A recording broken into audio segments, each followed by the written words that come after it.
Marlène, Marco et Jean-Claude sont heureux de te présenter.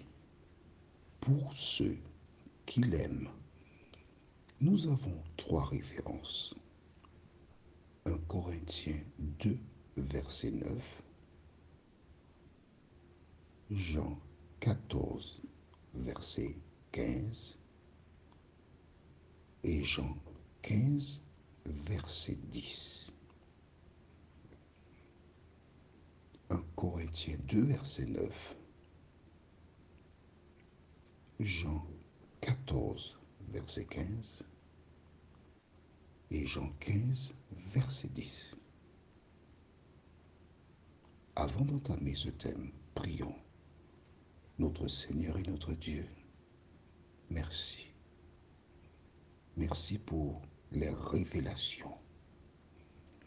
Merci parce que certaines personnes qui depuis fort longtemps lisent la Bible commencent à la comprendre. Merci de continuer ton œuvre en nous et permets que nous puissions, jour après jour, garder nos yeux sur Jésus, nous t'en prions, en son nom et pour ta gloire éternelle. Amen. Nous allons au livre de Apocalypse chapitre 21 et nous lisons les versets 1 à 5. Ce sont les derniers que nous avons lus la dernière fois. Puis je vis un nouveau ciel et une nouvelle terre, car le premier ciel et la première terre avaient disparu et la mer n'était plus.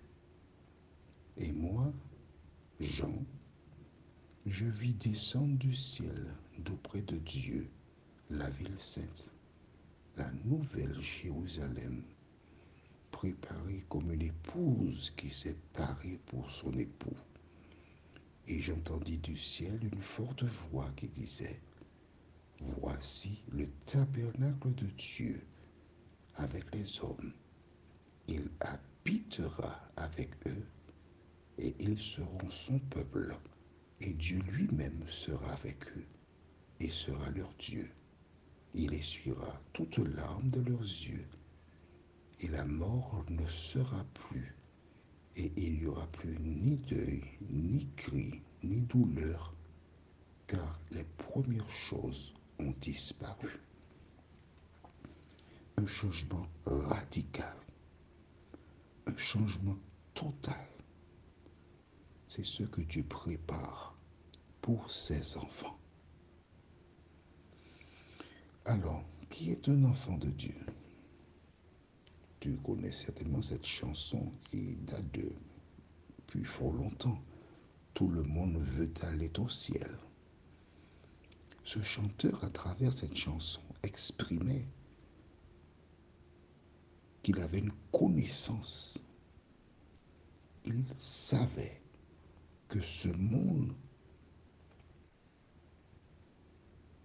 sera transformé et on commencera une nouvelle ère.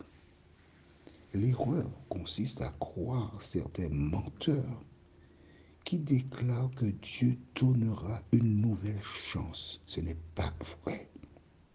Tu as vu au chapitre 20 d'Apocalypse, la Bible déclare que ceux qui ne sont pas avec Jésus seront brûlés, grillés.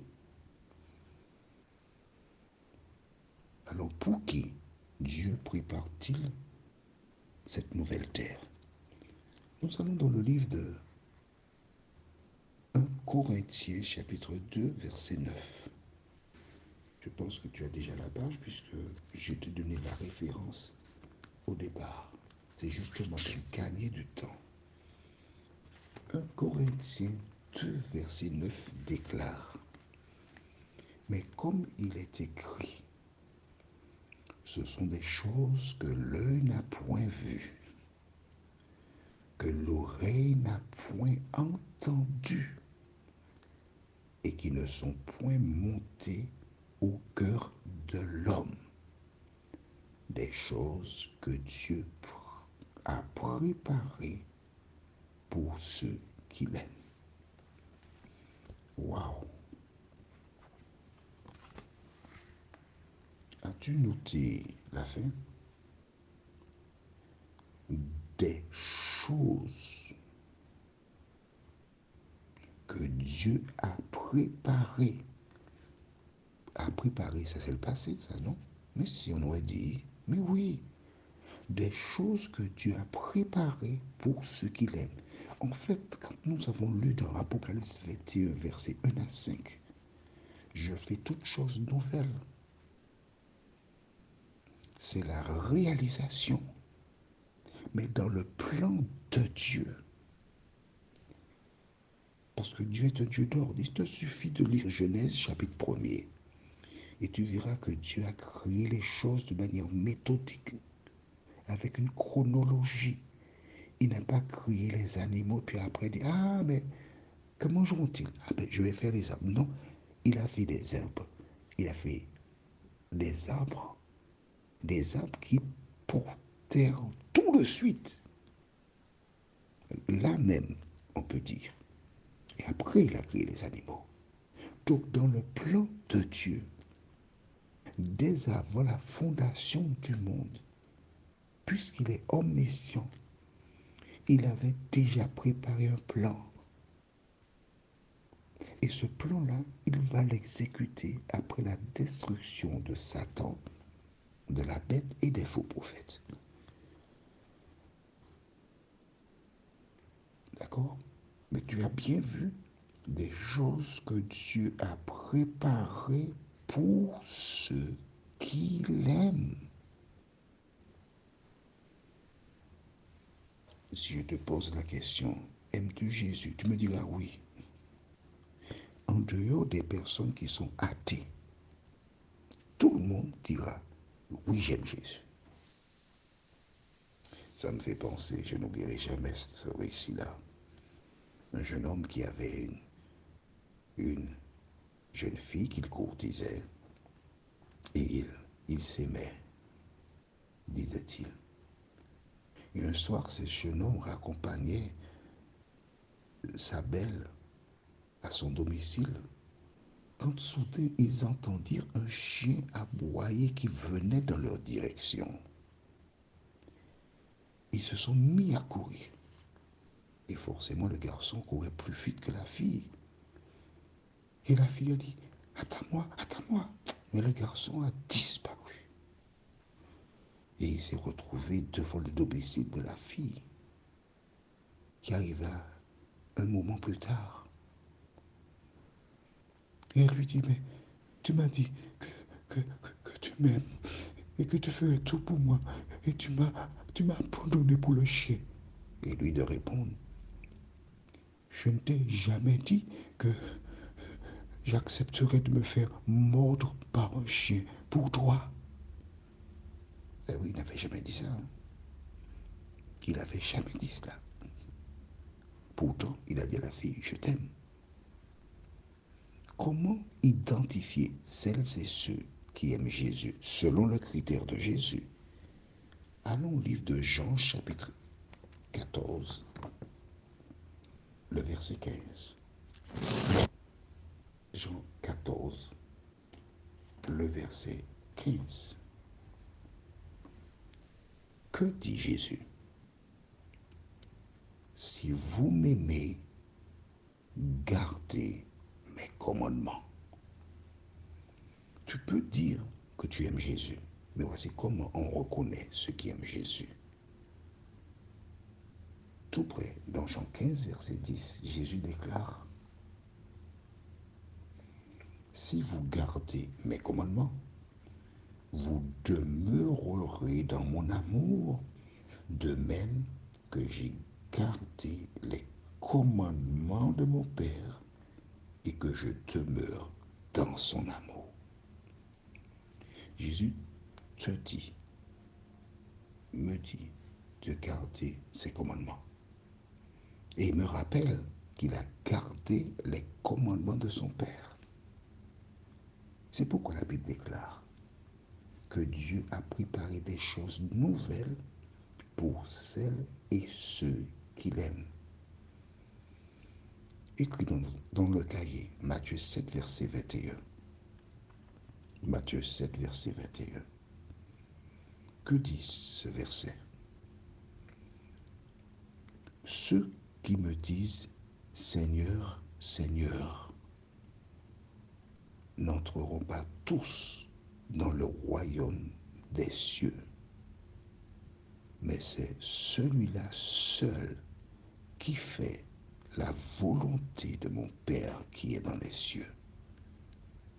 Toi qui écoutes depuis fort longtemps, toi qui comprends, que fais-tu de la parole de Jésus? Des gens diront, Seigneur, Seigneur, j'ai prophétisé par ton nom. Ça c'est le verset 22 de Matthieu 7.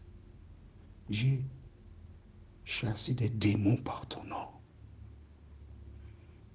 Mais alors, et j'ai fait beaucoup de miracles. Et il leur dira, retirez-vous de moi, vous qui commettez l'iniquité.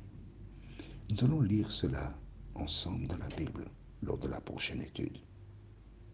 Le chant que je voudrais te dédier, tu sais que j'aime beaucoup les chants, mais si je suis saxophoniste, en fait, je tiens un saxophone, soprano, je me débrouille. Le chant dit, les gains, les honneurs de la terre sont à mes yeux perte, chimère. Dès que je contemple la croix où fut cloué le roi des rois, où fut cloué le roi des rois. Toutes ces choses qui sont dans le monde, c'est de la boue.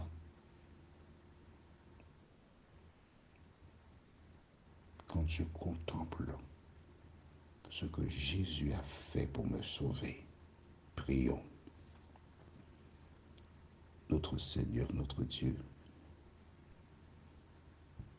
du livre de 2 Corinthiens, chapitre 1 Corinthiens 2, verset 9, l'apôtre déclare que ce sont des choses que l'œil n'a point vues, que l'oreille n'a point entendues, des choses qui ne sont pas montées au cœur de l'homme, des choses qu'il a préparées déjà pour celles et ceux qui l'aiment.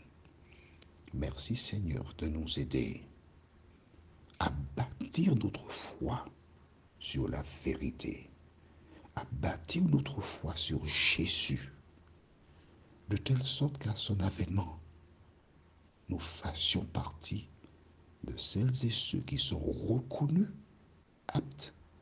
Nous t'avons prié au nom de Jésus et pour ta gloire éternelle. Amen. Nous aurons 3 références. La première sera Matthieu 7, versets 21 à 24. Ensuite, Apocalypse 21, versets 6 à 8. Et Matthieu 27, versets 15 à 25. Il me tarde de te retrouver. Que l'Éternel continue de t'accompagner.